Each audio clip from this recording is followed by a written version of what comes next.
Last night I finished Out of Blue Comes Green by Emmy Corey. I did receive an arc of this through NetGalley. And this really is a book about a transgender youth named Kincaid slash Nate. He does go by both names within the book, and you'll kind of understand when you read it, his kind of like transition of this name. I will say Emmy Corey does not shy away from anything that a transgender youth experiences, especially in today's society, especially in a small conservative town. This was kind of a really tough read. I think anyone who, any transgender youth or anyone who was, has that experience, I think his story will really resonate with them. And even if you've never had those experiences, like I've never had those, I think you'll still really connect with Kincaid slash Nate.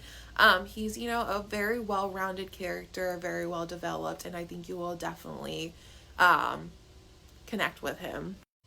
So before I fully get into the review of the book, I want to talk about the content slash trigger warnings for this book. There's a lot. I was reading a lot of the reviews from individuals who are trans who said that this is a really tough book for them to read. It's very triggering for them. So I'm going to read the trigger and content warnings that I was able to kind of find and wrote down. So just really think about your own like mental health and if any of these are going to be triggering for you before you decide to read this book. So we have bullying, cyberbullying, transphobia, homophobia, dead naming, misgendering, sexual harassment, dysphoria, suicidal ideation, and suicide attempt. We also have previous off-screen animal death and parent death, and then on screen there is an ill animal.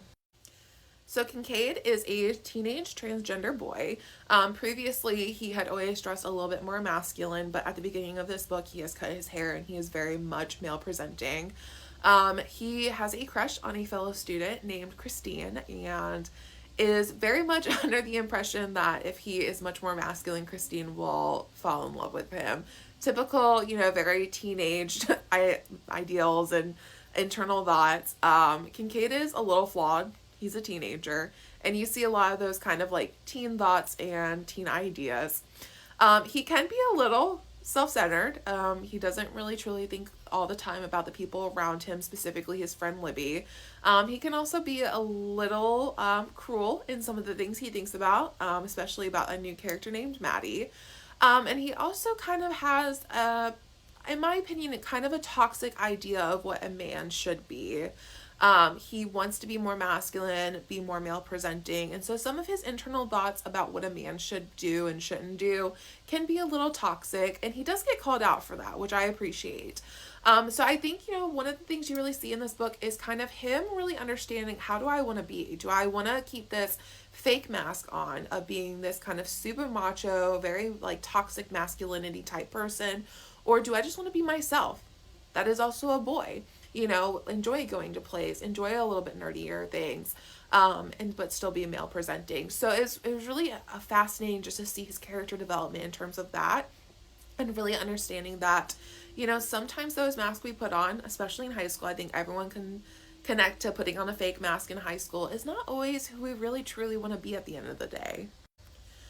So Kincaid slash Nate, kind of struggles with his support system. His mother is not supportive at all. She misnames him, misgenders him, forces him to wear dresses, is just very not supportive of him at all. His dad, initially, we don't really know what his support level is because no one has told him that Kincaid is a boy.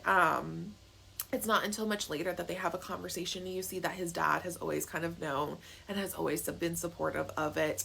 I really loved the kind of juxtaposition between the two parents, the mom who's not supportive, the dad who is, and the dad calling the mom out, which I thought was amazing.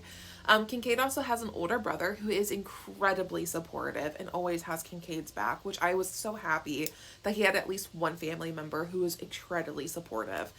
His friend Libby is also very supportive, but she just kind of can't understand everything that he goes through, which I think is just typical. Unless you're in that person's shoes, you really can't understand what they're going through. But she tries to be there and support him, especially through a lot of the bullying that he has going on, a lot of the sexual harassment he is receiving from fellow male classmates. One of the subplots that I really enjoyed in this book was Kincaid slash Nate accidentally starts working at an animal shelter. So he goes to an animal shelter because he's looking for a new dog. His previous dog had passed away and he's looking for that companionship again. Unfortunately, the receptionist mistakes him for a boy named Nate. That's where we kind of get that secondary name, if you've been wondering why I've been doing a slash with that. And he kind of really, I think between working at the animal shelter and then also his new friendship with Maddie, he really truly comes into himself and understands what and who he wants to be. He becomes very connected with a specific dog there, and I just really loved watching their bond grow throughout the book. And the times that, Kincaid would just sit with this dog and really just, have deep thoughts and really reflect on, who he is, how life is going for him, and where does he want to see his life going in the future. Another subplot of this book is that Kincaid, his friend Libby, and Libby's cousin are a part of a band. They are a very popular band. They have a cult following amongst their peers, and they want to play for prom. We see some roadblocks for that. We see Kincaid slash Nate kind of put other things before the band. He really does not manage his time wisely, I think is the best way to kind of describe the situation that ends up happening. And he just can't really fully connect and understand why his friend Libby is so upset with him. And he tries to fix things. We also see the bigotry of some parents who, feel that it is inappropriate to have what they assume a girl dressed as a boy, playing, for prom. So that also becomes a really big thing, a really big piece of this story. So like I said in the beginning, there's a lot of content and trigger warnings. You see a lot of dead naming, misgendering, individuals trying to force Kincaid slash Nate back into the gender role that they assume he should be in and not respecting his body autonomy. I think overall this book, is so well written. It's so well done. It's not an easy read. I definitely had moments where I had to put this down and kind of walk away for a few minutes just to kind of take some deep breaths and, bring myself back into a point where I could go and pick it back up. I will say though, I did finish it in a day. As much as I had to put it down to walk away from it, just, for mental health sake, I also couldn't put it down because I wanted to keep going. I really think, some of the things in this book, the allyship that Kincaid has, and I think one of the things I really found so fascinating was the allyship he didn't realize he had. We see specifically one teacher kind of, becoming a really big ally that he just did not expect. A psychologist that his mom has kind of forced him to go to, who he is very resistant to go to because he assumes this is going to be someone, like his mother, and instead, again, ends up being a really good ally. So I think Corey, he just wrote such a great book. He really highlights the trans youth experience. And he doesn't shy away from anything. He puts it all out there. He lets everyone know what it's like to be a trans youth in this world and in our society.